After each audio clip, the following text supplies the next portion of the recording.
Cool. Okay, thank you so much for joining us, Eli.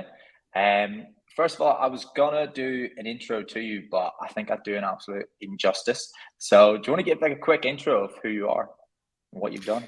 Yeah, I don't think I've done anything of note, but I'll just say what I do, which is I work with companies to help them understand if there is an opportunity for SEO.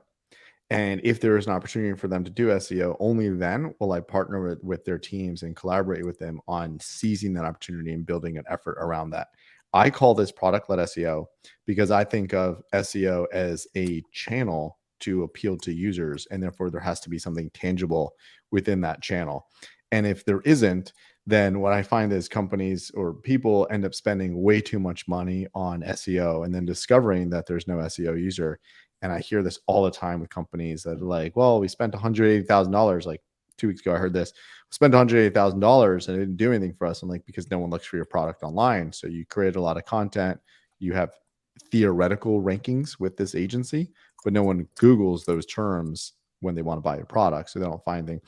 So what I do as a consultant is I partner with companies to understand again who their user is and work really with them as a product and marketing consultant rather than an SEO consultant.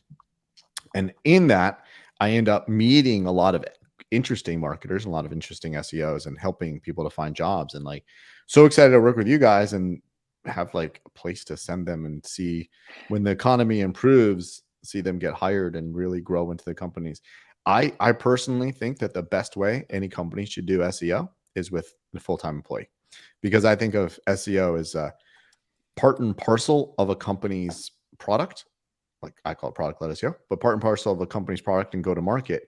And it's not something you could outsource. So like if you use like an analogy of a house, like you don't need to paint your own house. Like certainly the outside of the house, like it's just paint and someone applies it. But you do need like somebody to build the house and to create the structure of the walls that knows what they're doing. That's a part of the house. And like that's the way I think of SEO. It's like plugged into the buyer's journey and plugged into the way you position the company. It's not just like the company positions itself, this is the company's products, and then some external agency goes and slaps up a bunch of content and like doesn't even talk about the product. And that, I think that's the wrong way to do it. Like when you have a full-time employee, the full-time employee is not sitting there on an island like writing a bunch of useless content towards keywords. That full-time employee is in those meetings talking to the marketers, talking to the product team, talking to the designers, hearing from the executives who the customer is, and they go and build that. So I think plan A for any company that wants to do SEO, if they should be doing SEO, have someone own it internally. Plan B, and only when plan A is too expensive or not possible, to work with someone externally. Awesome. Cool. Well, That's that's that's cool. something that I'm seeing a lot. Talking about what you just said about the only way to go is a full-time employee is a lot of our clients or SEO agencies or anybody that was looking at hiring SEO is just the way that we're going in a downturn at the minute. They're all looking at either outsourcing it to an agency or having a freelancer come in for a week, 2 weeks, and kind of give them a plan. So, in terms of the companies you've worked for, like, what's the big things that stand out then going forward with SEO, with hiring a full-time SEO?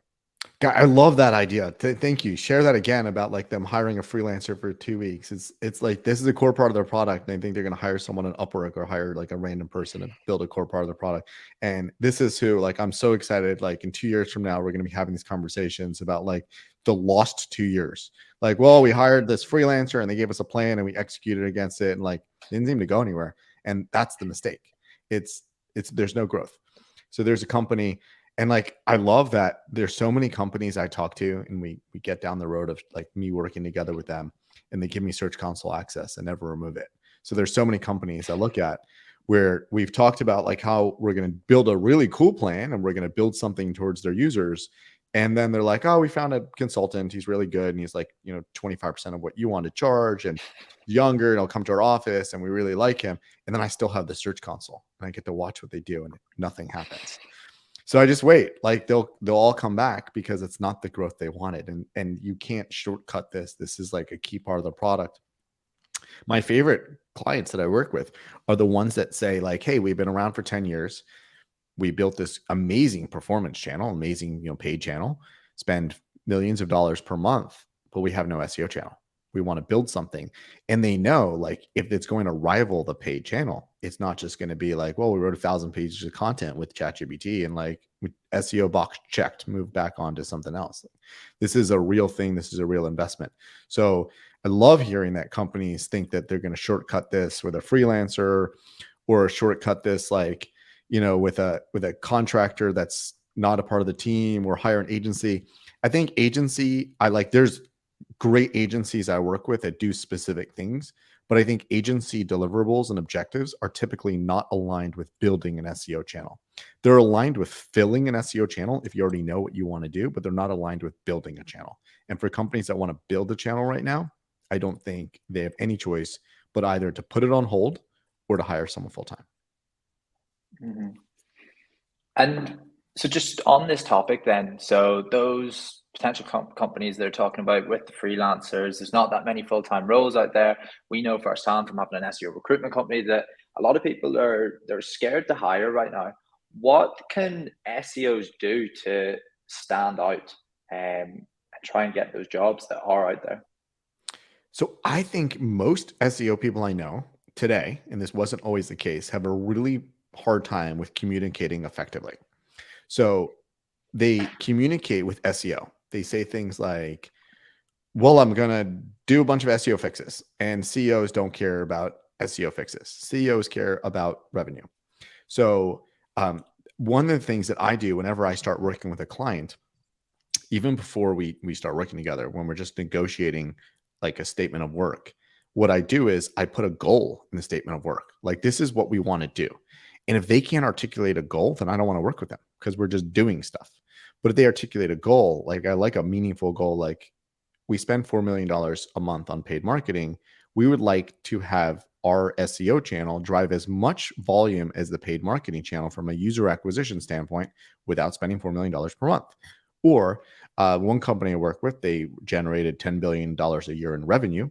We would like our SEO channel in 3 years to drive 20% of our revenue. That's feasible, right? It's not 100%. It's not 100% TAM. It's like right now we drive 0% of our revenue comes from SEO. It should be 20%. Totally a reasonable goal. So I like to articulate those goals and put real numbers on it. So now when you make a proposal, you can say, oh, this is expensive, but remember, it's a $2 billion a year goal. Oh, this is expensive, but remember, you spend $4 million per month on paid marketing and you hate it and it's break even. Or this is a huge goal, but we have a $100 million baseline of revenue. We're trying to increase that only by a mere 10%, which is not a huge jump. It's a $10 million ROI. So we're not ROI, but $10 million increase. So when you articulate things like that of like, I'm going to put effort in and this is my outcome, it's a lot easier for the CEO to consider. Now, CEOs don't always do everything financially related. I mean, Silicon Valley, where a lot of companies, they give a lot of perks that are totally not attributable to any sort of revenue outcome. So for example, the highways near my home are full of these buses that cost about $800,000, $1 million that are driven. They're bringing the Facebook employees, the Google employees, all the Amazon employees, Apple employees to their offices. They pick them up in San Francisco, they pick them up all over, and they bring them to offices. Tens of millions of dollars are spent on this effort when employees and everywhere else, cover their own costs of commuting to the office. So I don't know that that's directly that anybody sits down and says, oh, by us covering the costs of employees, they're better, they're smarter, they're more relaxed. I don't know that they do that. But there is a pathway, a logical pathway to say, like, we spend these tens of millions of dollars, we believe it probably has an outcome. And that's where I think SEO messes up, is they come in and they say, well, what are you going to do for SEO?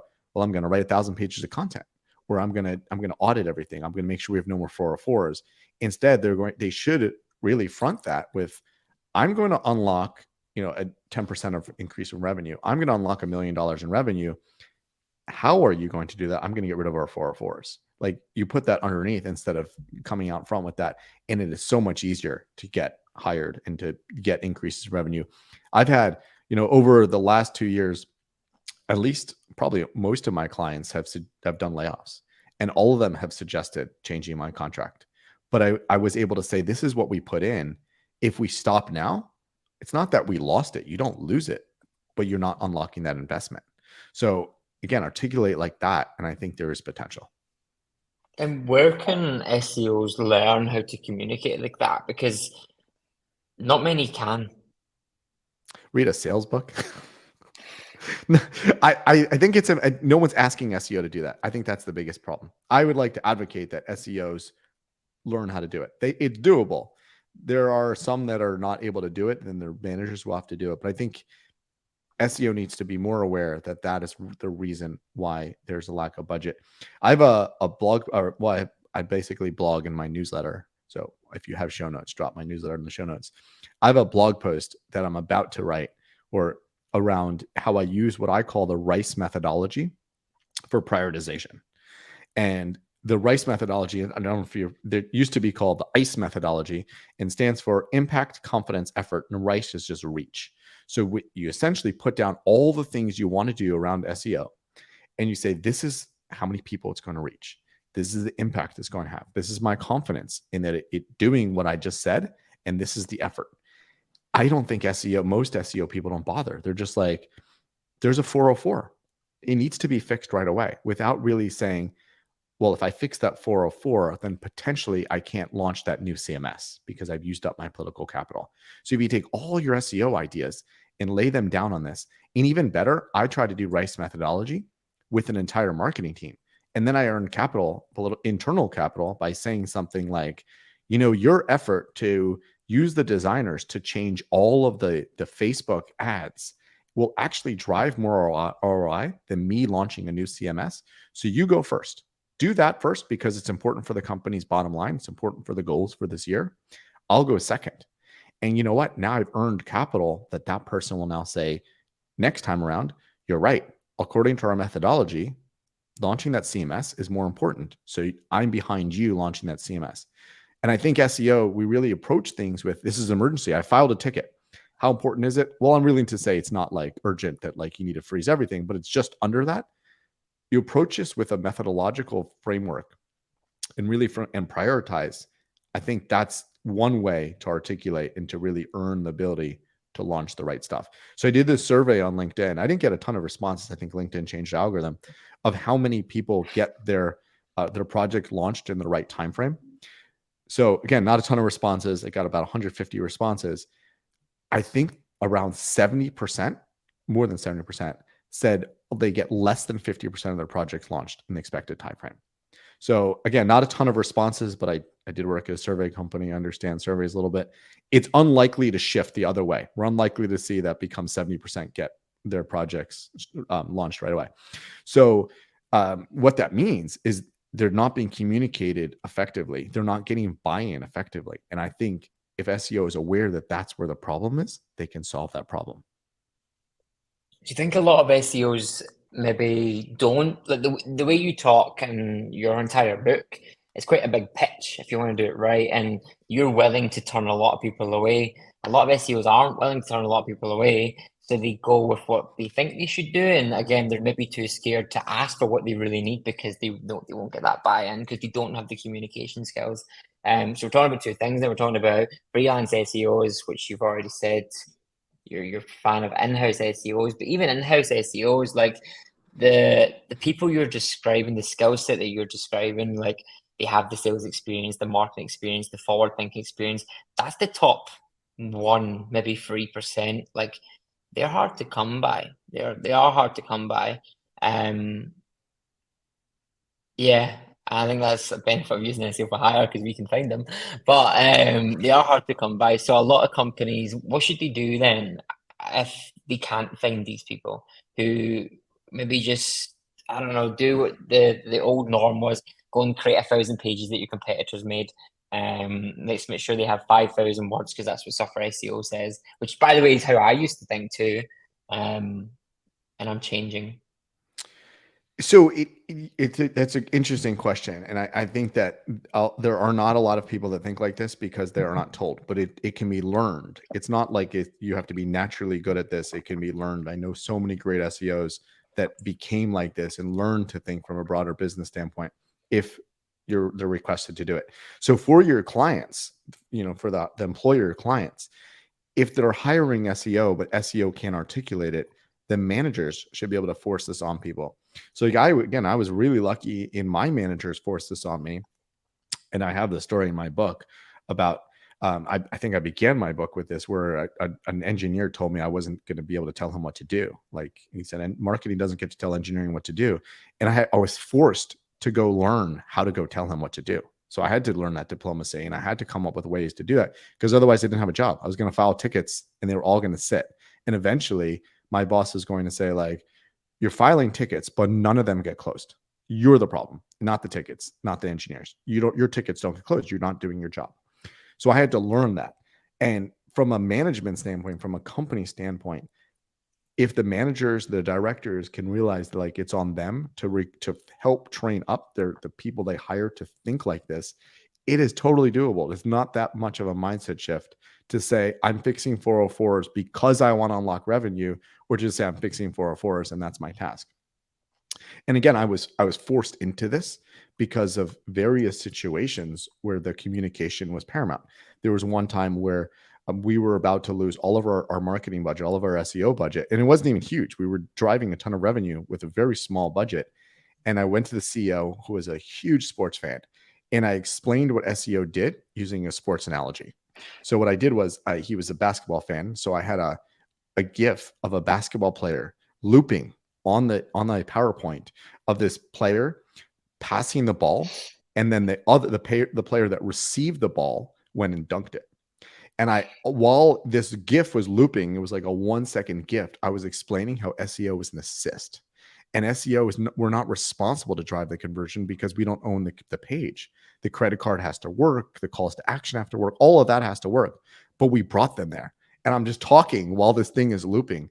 And I walked out of there with an extra headcount. I was approved. I wouldn't even ask for another employee, but I had extra headcount improved because I was able to articulate that, like, that's what SEO did. And all of a sudden the CEO was like, get me more assists, do more of that. So I was forced into that. I was probably like the outcome that the CFO expected from that meeting, sending me into that meeting, was my budget was going to be cut. I'd probably have to let go of one of my employees. And I came away with an extra one. So again, some people will be forcing it, but managers should work with their team that this is the way they're going to articulate, and we unlock a ton of growth. Cool. I have so many conversations with head of SEOs or team SEOs that are managing a big team that are like, Josh, we need more SEOs, but the owners, the CEOs, they're not getting bought into it. So I'm just going to tell them, find out what sports they're into, get a GIF and use that analogy. It's pretty cool. I have a post on it, I think, but like, I'm all about using analogies. Like whenever I coach SEOs, and like, that's the thing I love doing. Like I love working with SEOs and like how to do this. I always use analogies. So because it helps really, first of all, it helps the SEO shift away from this silly thinking of like, my job is to fix all the 302 redirects. You know, fixing the 302 redirect at a company can be very complex. It's like baked in to like the back end. So if you decide that 302s are bad and 301s are bad, you better make sure that the 301 is going to change everything, because that's a lot of work. And I find SEOs, they put this at the top of the list. Google said 302s are bad. We're fixing it. We're like something like a sitemap, an XML sitemap. In theory, on a WordPress site, you just download a plugin and you make an XML sitemap. But at a big company, an XML sitemap, maintaining it can be a big deal. Like you need to create some sort of software that captures all the pages on a daily basis and uploads it. That's complicated stuff. So like before you go and say, go do that, you should know what the outcome is going to be. And that's where I use my RICE methodology. So one thing I do when I coach people is I try to get them to use analogies, because it allows them to step away from this, like, Google said I have to do it, and they have to put it in a framework of like, how would I explain this to a 5-year-old? So one analogy I use for SEO versus paid marketing is renting versus buying on a home. So if you stop, your credit card freezes, or you stop paying Google or stop paying Facebook, your marketing ceases to happen. With you've done Google, you're earning equity. And I know, like, I get challenged all the time. Oh, like, you don't earn any equity. Google owns it. Maybe, right? But like, how many official brands do you see that one day just disappear from Google? If you're doing it right, you don't just disappear from Google. Things change, algo updates happen, but it's not like, all right, you're done. We just decided we don't like Mercedes anymore. Mercedes doesn't rank. That's not going to happen. So I use that renting versus buying. I love using assist to really explain what SEO is doing. So come up with an analogy that takes you away from your I'm fixing 404 pages into I'm doing like I'm creating a better user experience. You know, the one thing I've done on 404 pages in particular is I've thrown a 404 page into a slide. Just like, oh, this is not here. And like there's awkward things like, well, that's why we have to fix it. Like you really underscore like it's a bad experience for users. It's not like for Google. So, and again, fixing 404 pages, when you put it in a RICE methodology, it's a huge endeavor. Like you have to go in and like redirect all those pages. Like the reason they exist is because someone's like, I don't want to maintain it anymore. I'm just killing the whole directory, right? Like that's how you have 10,000 404s. They took the easy way out. Now you're making them take the hard way out. So you have to do something. I love that. I love the 404 page analogy. Okay, cool. This is good so far. We're learning about communications. A lot of SEOs can benefit from it. Analogies, 404. I wonder how many people are going to do that now. Because that's a good one.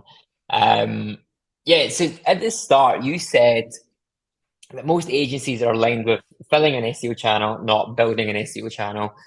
But we've always said in SEO for Hire that agencies breed the best SEOs. And before I go on, I'm just curious, do you agree with that or not? They take the best SEOs? They breed, like they create the best SEOs because they get such a diverse experience in the market. I can't say I agree at all. I think the best SEOs come out of companies. It depends. If you are an agency, you want to hire SEOs that have been at agencies before because they understand how to produce work, to do a lot of deliverable work. If you're at a company, that makes sense. Yeah, but if you're at a company, I've hired many SEOs. I've not been able to hire an SEO from an agency because they lack the diplomatic and political experience to be successful at a company. Because I find agencies, again, they produce a lot of work. They can produce a great audit.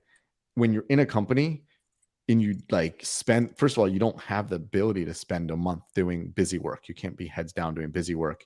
You're constantly in meetings and negotiating. So they just lack that ability to go and ship that.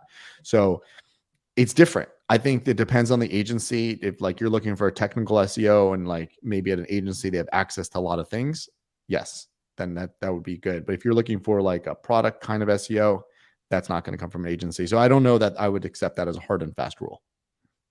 Yeah, I figured you were going to say that because when you mentioned it earlier, I was like, yeah, agencies breed people who, like we're taught in agencies, look for the lowest hanging fruit, always look for the lowest hanging fruit, so we get the quickest wins. But your whole thing is it take 18 months if you build something and own it, you're building it from the ground up. And I know that's going to sound silly, but for me, the pennies never dropped there in that regard. We mainly specialize in agencies, and yeah, that makes sense. So let's say someone's in an agency right now and they want to maybe move in-house. What would you recommend they do? How what's the best like say they want to move in 6 months or even 3 months, what should they focus on right now? So I don't know that every in-house company was as picky as I was on exactly what they wanted their SEO to do. So I don't know it's that hard to move in-house. But I would say there will be a huge cultural adjustment for anybody that's at an agency who moves in-house because companies move at a different pace. So it may not be that hard to get the job if like the job description says like 6 years of experience in SEO and like you're an agency and the hiring manager doesn't know SEO, so they'll just take someone from an agency. If you were trying to get a job with me in particular, I'd want to see that like you identified the problem, communicated the problem, and own the fix. And that's usually not what happens at an agency because you don't get to own anything. Obviously, now I'm on my own, so I'm sort of an agency. I have expertise, but no authority. I can't tell anybody what to do. Like I can't tell you how many times I've gone to like standing client meetings and engineers just kind of look at me and shrug and be like, I don't do any SEO this week. I'm like, this is your job. Like I can't say that out loud, but like that was your job. And I can't do anything because you didn't do anything. If I were at a company, I would have more authority to be like, I showed up, you didn't show up. Like I would never advocate for like at that point, like snitching and bringing in like executives because not a good way to earn friends long term. Certainly a way to get that person to do their work that time, but yeah, that's not how you earn a friend. But you would diplomatically be able to get someone to start doing their work, but you can as an agency. As an agency, like, again, this happens to me all the time, where like they just cancel the meeting. So if it's contract renewal time, I can't say like, well, you didn't ship anything, but also you never showed up any meetings. That's an excuse. That's not like a good negotiating tactic. So for someone that is trying to get a job in-house, and I would strongly suggest anyone that loves SEO and wants to grow in SEO to get a job in-house, because that's where you earn more money, and that's where you grow and you get more control, and you get promoted. Like at an agency, your promotion path is purely into sales. Like you're like an SEO, and then you become an account manager, you manage other SEOs, and then you start selling, and then you start articulating more and have more executive leadership, but you're doing less SEO. If you're in a company and you like what you're doing, you move up the ladder and do more SEO and do more product and do more marketing. So if you want to grow that way, by all means, go into a company, but like learn and understand that the culture will be completely different, and you need to understand communication and diplomacy and broader brand thinking. I worked at a startup before I started working at SurveyMonkey, which is the first big brand I worked at. So at the startup, if I identified something, they would fix it. I'd say like, can we fix it? And be like, oh, I can't do it today. We'll do it tomorrow. Went to SurveyMonkey, identify something, and they're like, oh, that's something we'll do in Q1 of next year. And I'm like, but it's Q2 of this year. So they're like, okay, that's when we'll do it. So it's weird, but that's okay. And you have to learn how to be like, oh, that's a Q2 problem. Some of it's just jargon, but it's totally different place. I don't think I could do it. I won't lie. Like it's too slow for me. And that's because you haven't seen the salary. Yeah, you'll be fine. They'll show you the salary. I don't think I can. No. You get free coffee, you get lunch, and then you get a salary. You get to leave at 4. Oh, right. Yeah, you're selling me now. You get a bus into Silicon Valley. You get a bus, and then like, you also realize that like, if you say, oh, well, that's a Q1 fix, that takes you past the end of the year, so you get your bonus. Like, totally different pace. It's a different job. I think what you're saying just now is why, like, I've spoken to some SEOs recently, and they want to move in-house because of how volatile agency life seems right now with AI, the economy. Like, that sounds like a dream to them because they're so burnt out from COVID and everything else that sounds like a dream come true, a miracle. To me, it sounds like hell, won't lie. Like, I got to be doing a million things at once. But I think a lot of people will start wanting to go in-house for a bit and right under the radar. So I'm weird in that I love when I love the weird diplomacy stuff. Like, I love going into a meeting, like, and I have this all the time now with my clients. Like, there was a meeting, like an onboarding meeting I had with a client, and the CTO shows up and he starts telling me about like internal links. And he's like, so we're going to make this thing, and every page is going to link to 10,000 pages, because the more links you have, the better it is. You guys, your faces are amazing right now. So like, I was the most ludicrous thing I ever heard. I was like, Google doesn't work by things that you can manufacture, because if you can just manufacture them, everyone just manufacture lots of internal links. It doesn't work like that. And he's like debating me. So most people would have been like, well, that's the end of that engagement. I'm like, I'm not even going to invoice them. But I was like, wow, I got this guy who's just going to be a pain in the ass the whole time. I want to make this guy defer to me because he's CTO. I don't know anything about their backend code. I'm going to defer to him about all the backend, but I want him to defer to me when it comes to SEO guidance. So I looked at that as a challenge. And you know what? That guy stopped showing up to meetings because he no longer, he was done. He didn't like losing.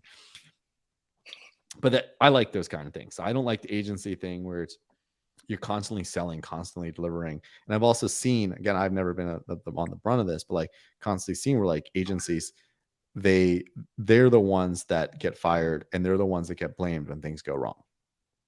And then they move on to the next agency. The next Exactly. agency, they're easy to blame, right? So yeah, why don't we move on to, I know I'm conscious of time. I'm curious. I want to know where your head's at with AI. I mean, I know I've looked at your LinkedIn and your Twitter, but for the viewers that haven't saw your LinkedIn and Twitter, where are you right now with AI? And then, yeah, why don't we talk about like Bard and stuff? Just quick rundown on where your head's at.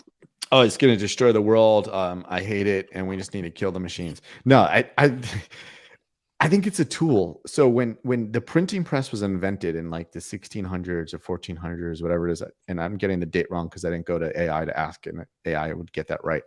Would they hated the printing press. They tried to destroy it, and like there was riots to try to destroy the printing press because they thought like it was going to ruin like knowledge before the printing press was in scrolls or by hand. And they're like, oh, it's going to ruin this whole thing. Now no one's going to respect knowledge anymore because you could just produce it. But obviously it was a good thing. There's tons of knowledge, and the printing press enabled so much more learning. AI is the same thing. I think if we view AI as an advancement into knowledge, it will allow more, hopefully, correct knowledge to spread out. And it's a tool. It's not the tool. It's not like the printing press to just churn out like random stuff and now everyone's dumber. I think too many people are approaching ChatGPT and Bard and generative AI like, well, here's a way that humans can just step back and we don't need to produce content anymore. I think it's totally wrong. It's really like, here's a way that humans can produce better researched content. They can produce better grammar content. They can produce more emotional content, but there's not going to be a replacement for people. And the reason why is because the point of content and the point of everything we do on the internet is for humans to consume. So like, could ChatGPT write a best-selling book? I don't know, probably eventually it will, but that is going to be, someone's going to work really hard to write that best-selling book because people are going to read it. I've seen AI written books and like they're awful, right? Like you just like start and you're like, I don't learn it. Yeah, it's not, it's just useless. So people are always going to read books. We're always going to use the internet to like learn information, but it has to be information. So that's my approach to it. I think many are approaching it wrong. Like, oh wow, before if I wanted to make a 100,000 page website, I had to go on Fiverr and pay at least $5 per piece of content. Now I pay $0. This is great. It just moves the goalpost. So, before Fiverr, before Upwork, you had to like hire someone on Craigslist to like write content for you. So therefore, like a big website might be 1,000 pages of content. Then you have Fiverr and Upwork, and like a big website can be 100,000. And now a big website will be 1,000,000, but doesn't really change the calculation of like what's quality and what users resonate. And that's my, high level approach towards this. And then I think from a Bard, Google, generative like ChatGPT standpoint, it's the same. Like Google is the filter for what users want. So users go on Google and they search for something, and Google's like, this is what users want, so therefore I'm going to serve it to them. Generative AI, I'm showing up on Google, is going to be the exact same thing. Google's going to say, well, users want this stuff, so I'm going to filter it for that. Who wrote it doesn't really matter if it's what users want. So I think SEO and marketers should continue to care about the users, continue to write for users, regardless of what tool they use. Like keyword research isn't a crutch, it's a tool. So generative AI is not a crutch, it's a tool. And in My Content Pal, so I have a company called My Content Pal, and I get to see different types of businesses that want content. I also get to see the writers that have to do that content. There's two groups. There's the ones that want to abuse AI, and then there's the ones that are petrified of AI to the point where they're just so scared. They don't want to adopt it. They don't want to use it. So for the past few weeks, I've really had my head in ChatGPT and Claude. I've just been playing around with it, trying to build up these frameworks. And I've saw people on YouTube, there's loads of videos coming out now how they've uploaded 1,000 pages, they're ranking. It's autoblogger.ai, played around with that, tried it out. And I'm struggling to process it. The attempts that I've made with AI, it takes me longer to do an article now with AI because I'm finding so much more information to put in it. But then I'm having issues communicating to clients why the content shouldn't be cheaper now. I'm like, it could be cheaper, but you'd be getting the old version of content. The meta's changed. I can give you so much higher quality work now with more in it, and that takes longer, and it'll be concise but more dense, and it takes so much longer. But then I have clients that don't understand that, and I have the clients that want to abuse it. So I'm seeing it from all these different perspectives right now, and generally everyone seems like headless chickens running about, and I wonder when it's going to calm down.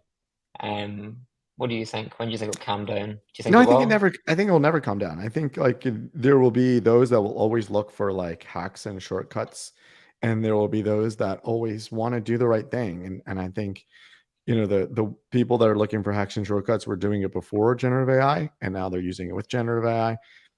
If you're building a really good business and you really understand your users, you'll do whatever you need to build for your users. Mm.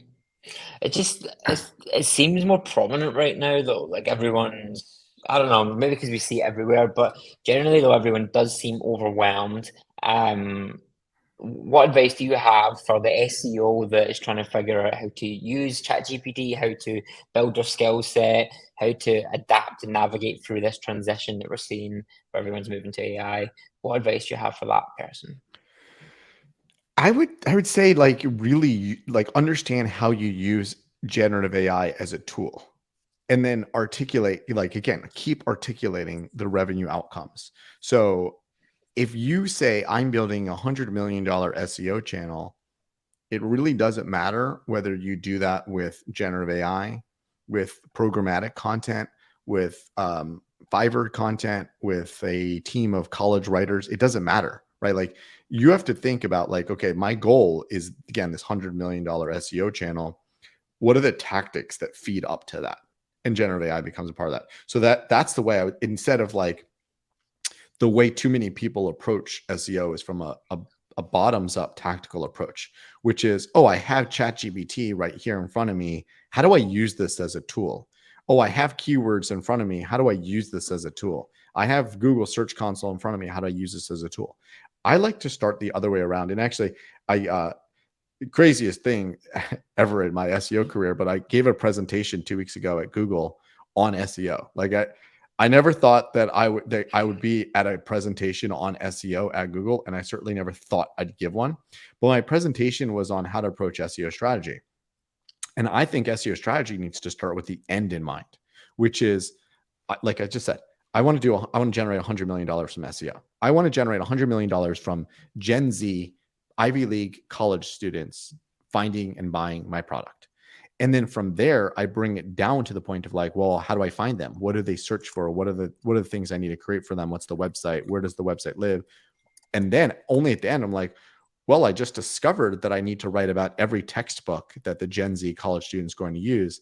That's a bit much, but couldn't I use ChatGPT to do that? So now the solution of how you use the tool is more obvious than you handing a laptop to someone and saying, guess what? I just pay $20 a month. I have ChatGPT Plus for you. Go at it.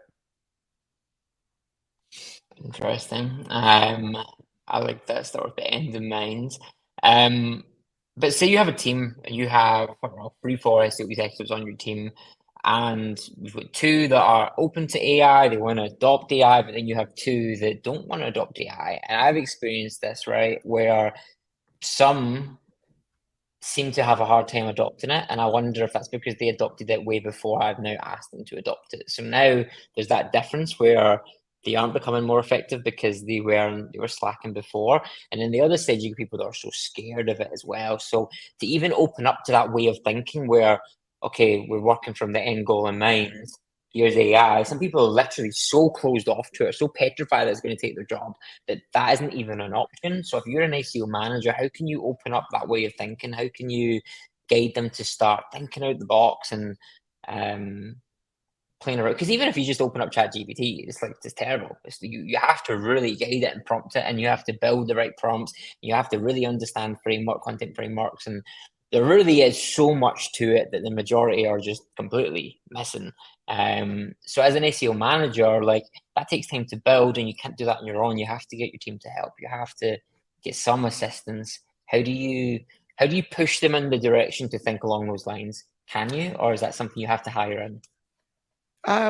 It really depends on the people. Depends, like, if they're really stuck in their ways. But I think you can push people to think in different ways if you give them out of the box prompts.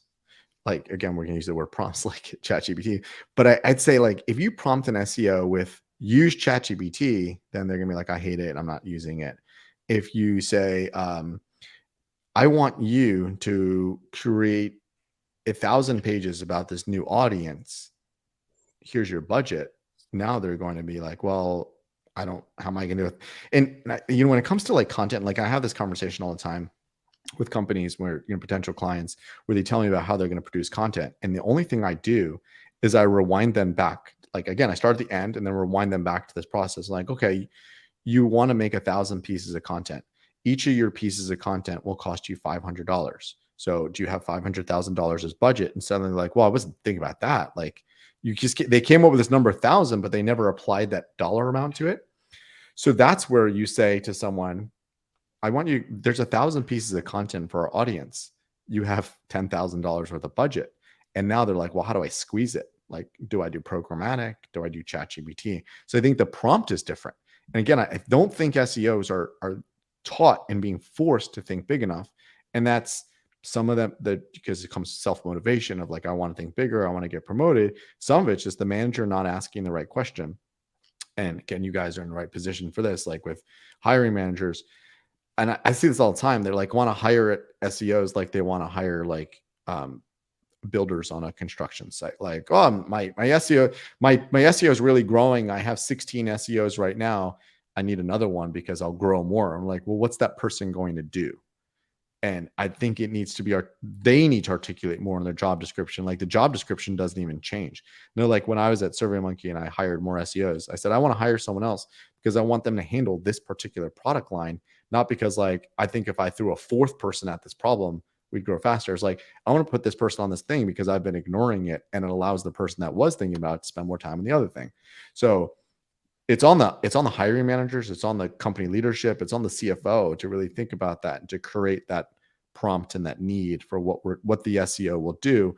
And it's also for the self-motivated SEO, whether you're a freelancer or in-house, to step up your objectives, because then you go into those shoes and you start talking about things from a bigger standpoint.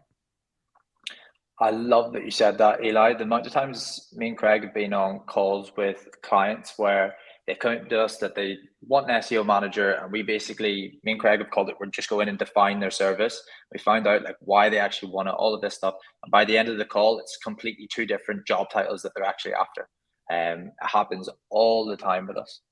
But yeah, I once did a meeting. So this company wanted to hire me as a consultant, and I couldn't really define what they wanted. So then I suggested that we do like one workshop, and it ended up being like a single 1.5 hour long Zoom, which I think I got paid more for that 1.5 hours than I've ever been paid for anything in my entire life, because it was like 1 hour. And the goal of the Zoom was to define the job description that they want to hire. And the outcome of that Zoom, again, I wasn't selling them anything because like we're just having a brainstorm. The outcome was that they didn't hire anyone because we couldn't. So they're like, there's all these possibilities, and you guys probably face this all the time. Like, do you want to hire a content SEO? Do you want to hire a link builder? Do you want to hire a technical SEO? But it comes down to like, what do they want?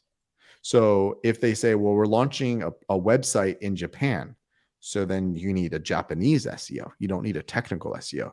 Well, we want to broaden our efforts, then, well, maybe you need a link builder. So like when you have those conversations, then you narrow down the job description. I can't tell you how many job descriptions I've seen where like it says we need someone that's good at social bookmarking, and they'll say like things like dig, which hasn't been around forever. It's just that's literally basically generative AI. Like they took a job description that someone else wrote, and someone else wrote, and they stole it and then just like threw it up and like, we need an SEO manager.